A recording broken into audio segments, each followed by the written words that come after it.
Welcome back to the Playmakers Corner podcast. I'm one of your hosts, Kodey Stoffer, and with us today is a very special guest, Arden Walker.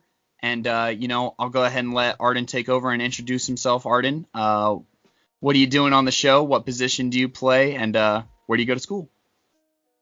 Hey guys, I'm Arden Walker. I'm from Denver, Colorado. I go to Cherokee High School, and I play defensive end / outside linebacker. Excellent. And something that we do for everybody on the show whenever we introduce them is we like to get to know you and what sports kind of means to you. So what is your favorite memory or experience playing sports? It could be a specific play, a specific game, or, like an overarching experience from any level that you've played so far. My sports experience, it came more actually from basketball. I played AAU basketball up until last year, and I had an opportunity to go play at the Balls Life All-American camp when I was in middle school, and that was kind of like my first time being like around like national talent, I guess you could say. It kind of just motivated me to become more competitive, and just I really got the exposure just in terms of playing kids from all around the country. So. I guess that really like increases the scale, as far as like how far you can take your sports talent and what that means for your future. So exactly.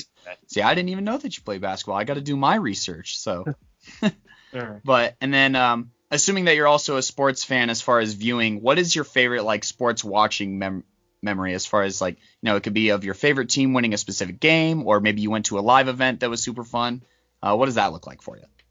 I'll say the 2010 NBA Finals when the Lakers won. I'm a big Laker fan, Kobe fan, everything. So that was like one of the most like impactful sports moments for me. Just the way they came back in the end of the game, and I was celebrating with my parents, and at first I was celebrating, but I didn't know what I was celebrating, and I kind of just realized and understood, and I just kind of sparked it from there. So. Fair enough. Lakers fan too. I'll let that slide because I'm a Nuggets fan, but I'm still a little bitter. my guy Jamal though, but hey. Yeah. For sure. So moving on from Arden, the sports fan, to Arden, the football player, to the defensive end outside linebacker. I guess who is someone that you model your game after?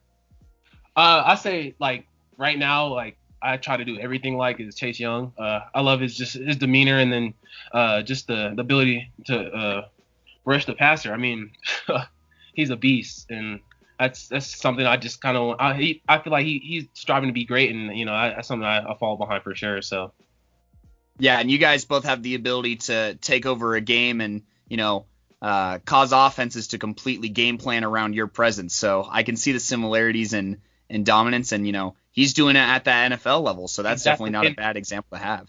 Exactly, and for his rookie year, like I'd say, him just kind of making a statement in terms of just the entire season, and just especially how the way things are going right now, I feel like he's going to do something special for sure.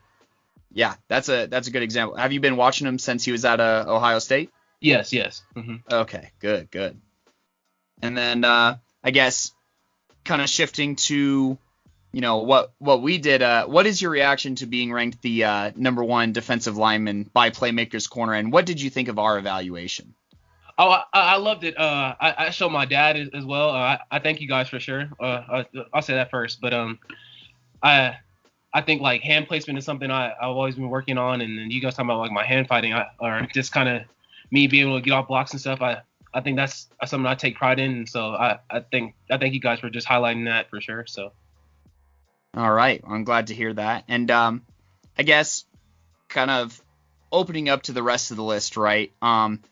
We've looked at a ton of defensive lineman film, and I don't know if you saw, but we included D tackles, D ends, and guys like you who are a bit more of a pass rushing outside linebacker too, and DN. And I guess what are 2 to 3 qualities that separate you from those guys and any other defensive lineman in the state? I mean, you kind of talked about your hand fighting, but go ahead and elaborate and tell us what you pride yourself on, overall as a player. I say like IQ wise, I kind of took my game to the next level. I feel like I kind of separated myself in terms of just focusing on technique and making sure I apply it when I'm playing in the game. Like I've been more of a thinker, I guess you could say, when I'm trying to make plays. And then I say like my pass rushing, I have a plethora of moves. I feel like I have so many. It'd be time. It's also sometimes, I mean, that's what I'm saying. I'm still working on it, but like there's sometimes like I feel like I can use some more moves, but I think I have a lot. So That's good, and it's always good to have them in your back pocket just in case. So exactly. So we talked about your point of view on your strengths, and that IQ thing is something that I haven't heard in my interviews yet. So that's definitely something that you could take with you to the next level and the level after that, and definitely something that separates, I'd say, like the greats from the goods. So that's a good thing to have as well. But what are some things that you're going to work on in this off season and preparing for college football? I'm definitely going to continue to work on my physique. Like I feel like over like I said that COVID break, I was basically working on my body, and it kind of paid off for me too, just playing on the field. I changed my eating habits. I'm gonna continue to just get on the weights and stuff too, cause I gotta kind of prepare for what like the conference I'm about to play in, of course. So it's kind of brutal. Like I'm gonna be honest. So Fair enough. Yeah. So kind of talking a little bit about your high school career. You were a part of a 2-time state champion Cherry Creek team back to back. Cherry Creek, they've been good since I played and even before then. So I guess, what is some advice that you could offer to up and coming high school football players? Nothing that compromises, Cherry Creek's strategy, of course, but what is some advice you have for players to get to that level and help their team get to that level to compete for a state championship? I say commitment. Commitment is like the biggest thing in terms of just like with your teammates, or I mean just your level of commitment and training. That's probably the biggest piece to our success, I say. I feel like as a team we all wanted to be great and win the games, and I feel like it really paid off. Like I said, the start of the summer, like even in 2019, we all just made a pact to ourselves, like we wanted to go on a revenge tour, and so we took accountability for each other and then for ourselves, and we just made sure that we continue to work hard on and off the field too. I mean, in the classroom, of course, too. I mean, you got to take care of that first. So yeah, you can't. It's hard to win state championships if players are ineligible. So it looked like all of you guys were on top of your you guys were dotting your I's and crossing your T's, and everyone's on the field who needed to be. So that's a good message to carry on to these players, and definitely commitment. I mean, it's easy to see your commitment, now that you've made it this far, right? So hopefully younger players can see that. It's like, oh, Arden Walker, Mizzou SEC football player, how did he get there? And you saying commitment is a huge part of that. So I appreciate you sharing that. I guess, did winning that second state championship impact your recruiting? And if you don't mind sharing, would you mind kind of going into like your recruiting experience a little bit and what that looked like over the years? For sure. I'll start there first. Like my recruiting kind of started like about my sophomore year. I received my first offer. I was blessed from the University of Northern Colorado, and then kind of just gradually moved into that. I picked up CSU, then CU, and honestly, I had some up and downs. Like I'll be honest with you, like there's some times I was stressed. Like even coming up making the decision, honestly, like it was hard for sure.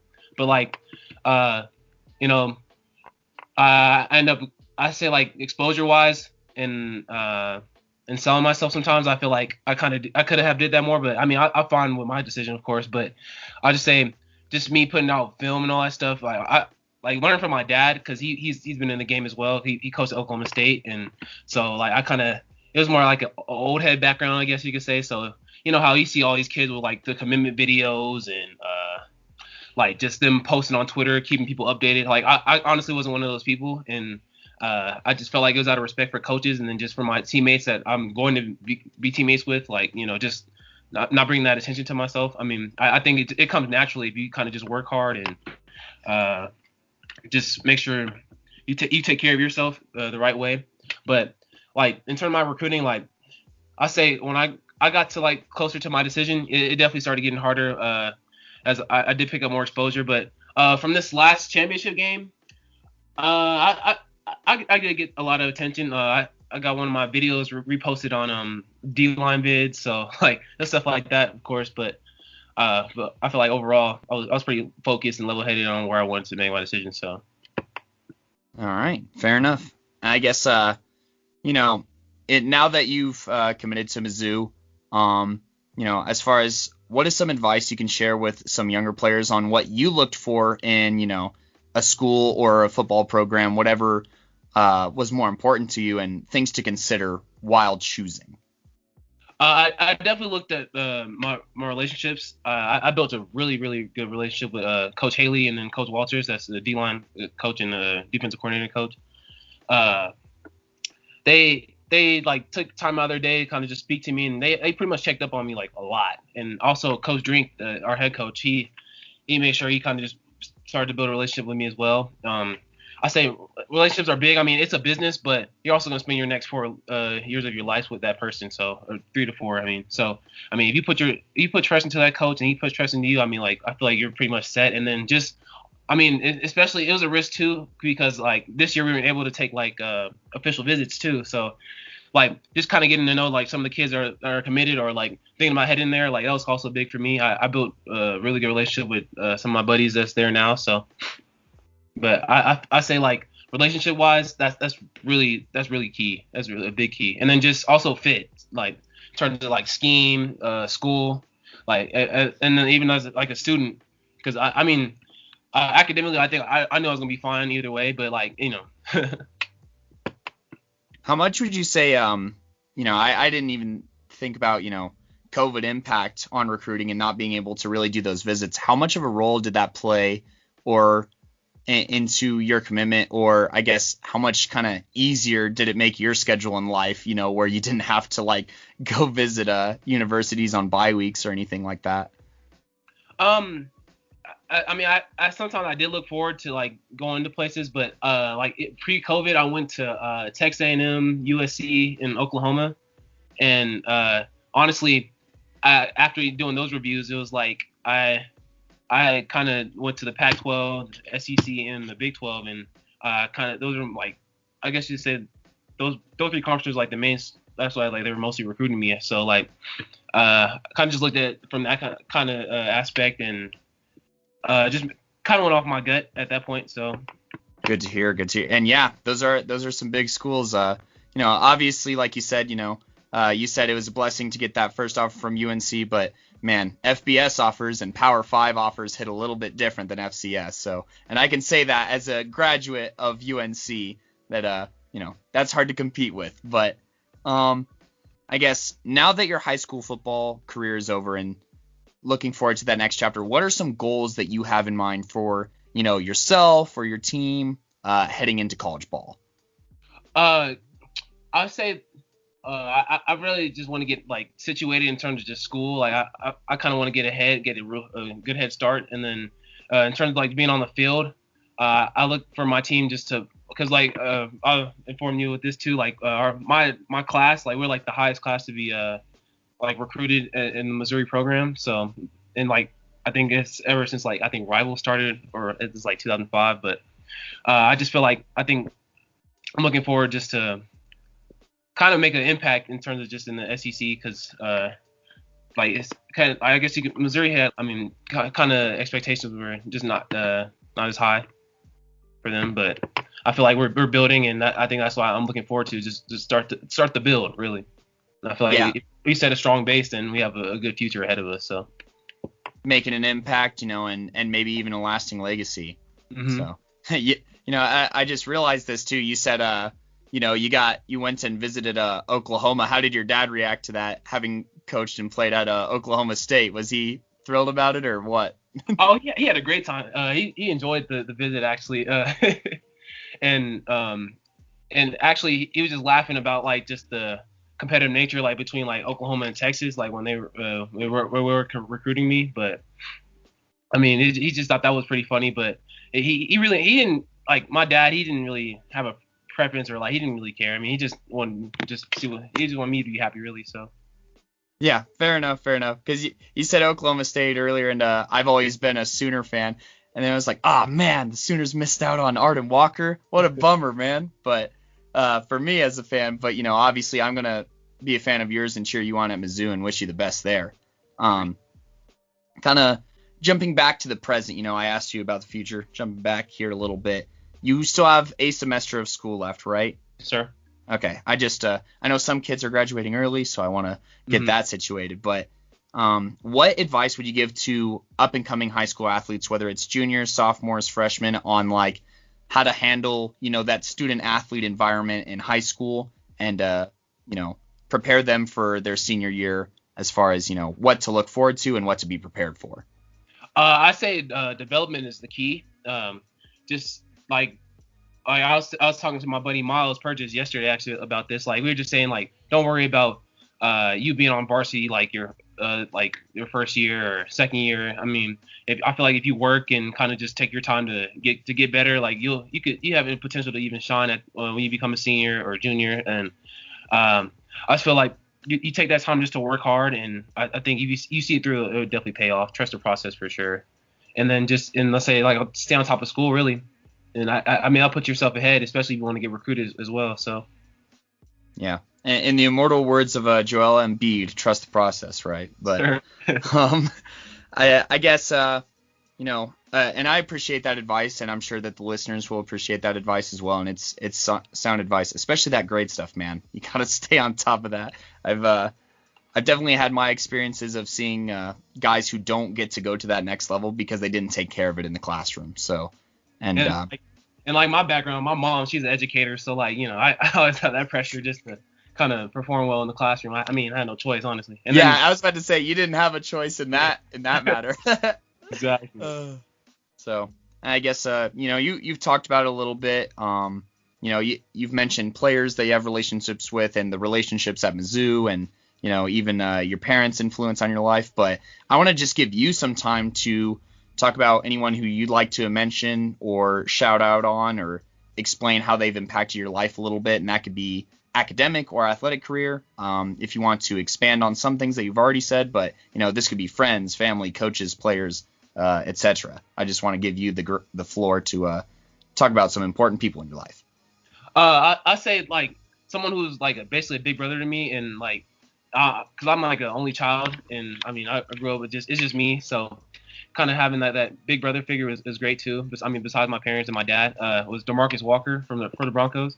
I had opportunity to work out with him like this pretty much the whole summer, and kind of right before he started getting prepared. Him, Malik Reed as well, and a little bit of Bradley Chubb. I still talk to him all the time right now, even during the season.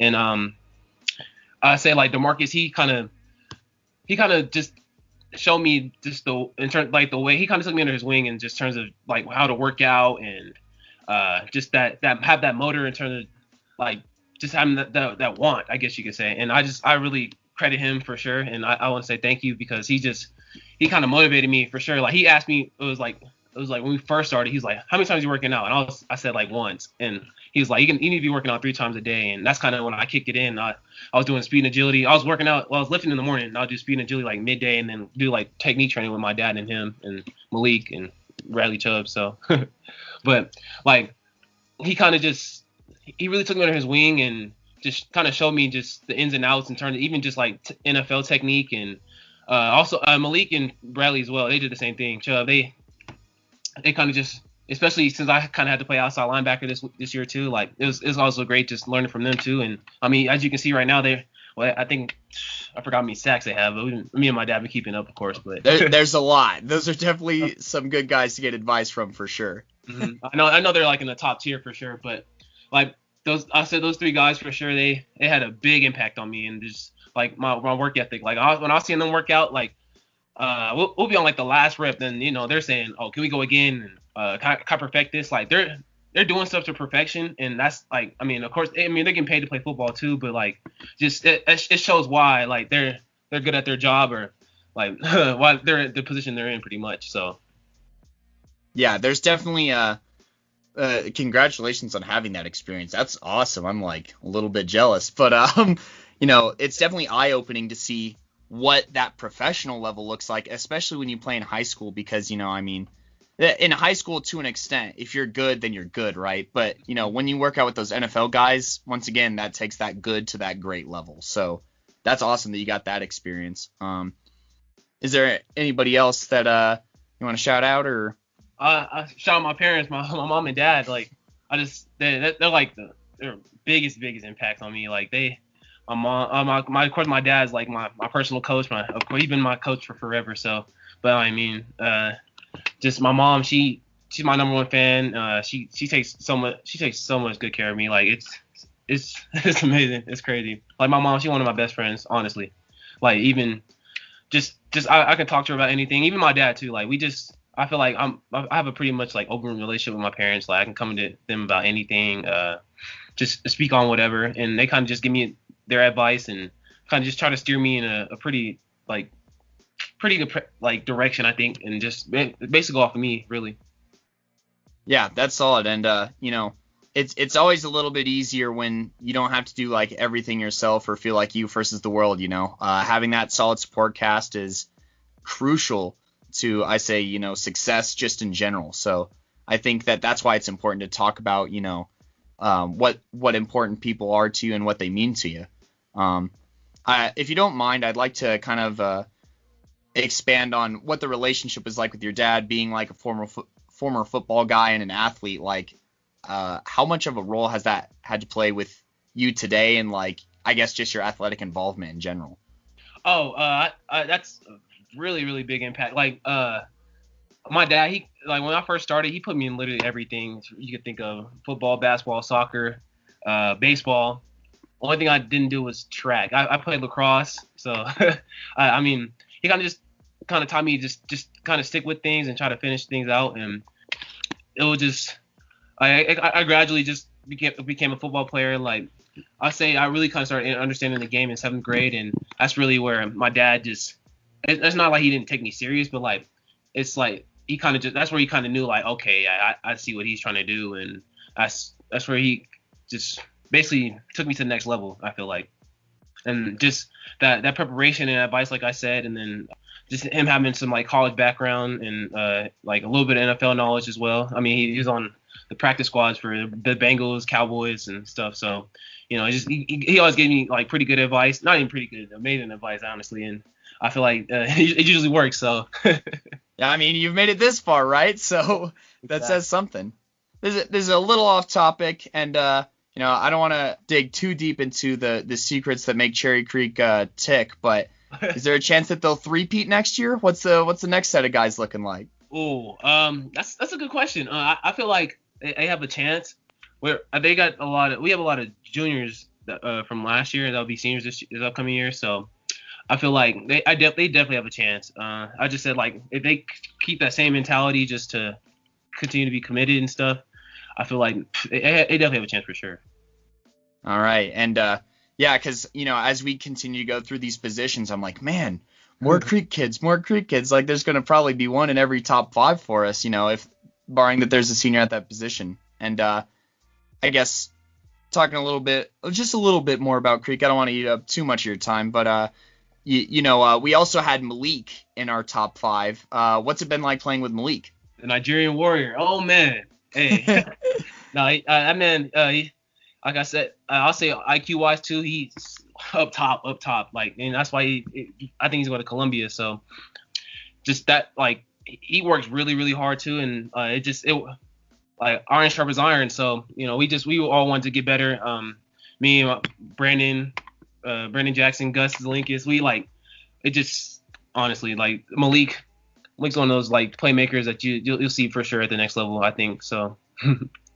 Awesome. Yeah. And we also talked about Gus a little bit because he's listed at I think he's being recruited by Rutgers as an offensive lineman. Yeah. And I was like, man, he blew it up on defense too. He can honestly play both sides of the ball. It really depends. Like, it's kind of on what the coaches think and what he wants to do too. So. Fair enough. I'll say Malik. Yeah, Malik just he works really, really hard. He wants to get better on his craft, and I feel like I kind of took him as a little brother too. And I kind of just try to steer him in kind of the right direction as well. I forgot to mention Blake Purchase as well. He's like another outside linebacker we have. He's an offer from Colorado this past season. But like I'm saying, like, I feel like that would have worked hard. It rubbed off on all of us from the league too. So he definitely had a big impact for sure. All right, and I love hearing about all those relationships. And once again, congrats on the state championship. Thank you. Congrats on your commitment. A lot of things looking on the up for you. And obviously, you got one semester left, so go ahead and finish kicking high school's butt because you got bigger things to look on the horizon. Is there any lasting quotes or thoughts that you'd like to share for any listeners of the podcast or anybody else? I just want to say thank you, you guys. This is a great opportunity. Just kind of get my voice heard, of course, and I feel like I think people did want to know a little bit more about me. I guess I'm kind of incognito sometimes, but. Hey, real G's move in silence like lasagna, so you know.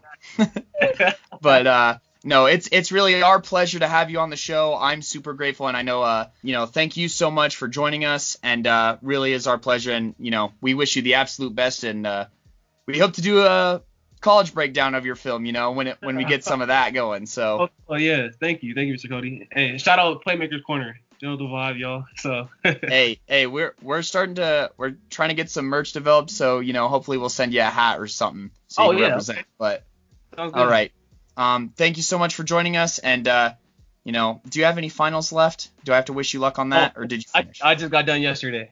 Okay, well then, good job getting through finals, and enjoy your winter break. You deserve a little break, and Merry Christmas, Happy New Year, the whole nine. Sir, happy holidays. Appreciate you. All right, thank you so much. Thank you. And that does it for this episode of the Playmakers Corner podcast. I've been your host, Kodey Stauffer. Thank you for listening to episode 27. Once again, if you haven't already, follow us on our social medias at Playmakers Corner or at Playmaker Corner on TikTok, Instagram, Facebook, and Twitter. And you have a good rest of your day, and I'm looking forward to releasing some more of these interviews. You could also find the video of this interview on YouTube, just like a Playmakers Corner. Thank you. Have a good one.